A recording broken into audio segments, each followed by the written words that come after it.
రాజకీయ నాయకులకు ఒక్కసారి అధికారం అలవాటైతే ఇడిచిపెట్టే బుద్ధి కాదుల్లా, పవర్లో ఉండే మజా అలాగుంటది. అందుకే చాలా మంది వయసు ఉడిగిపోయిన వాళ్ళు కూడా పవర్ కోసం పాకులాడతారు. కనుక మాజీ మంత్రి మాత్రం పాలిటిక్స్ ను పక్కన పెట్టి మంచిగా ఎంజాయ్ చేస్తున్నాడు. ఆయన ఎవరో మీరే చూడండి.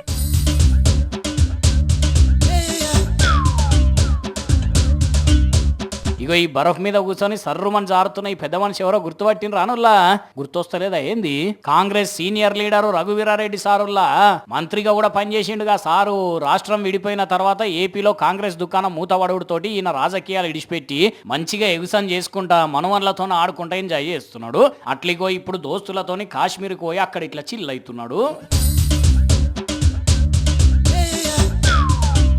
ఒక్కసారి పాలిటిక్స్లో ఎంటర్ అయ్యి పదవులు అనుభవించిన తర్వాత కూడా ఇంకా పదవుల కోసం ఆరాటపడే లీడర్లు చాలా మంది ఉన్నారు. 70-80 ఏళ్ళు వచ్చినా పవర్ కోసం పాకులాడేటోళ్ళు చూస్తున్నారు. కానీ ఈయన మాత్రం రాజకీయాలకు రామ్ చెప్పి సోపతిగాళ్ళతో ఇట్లా మంచిగా లైఫ్ని ఎంజాయ్ చేస్తున్నాడు. ఈ వయసులో ఎవరికైనా ఇంతకంటే ఇంకేం కావాలో చెప్పుండ్రి. ఎంతైనా సూపర్ సార్ మీరు.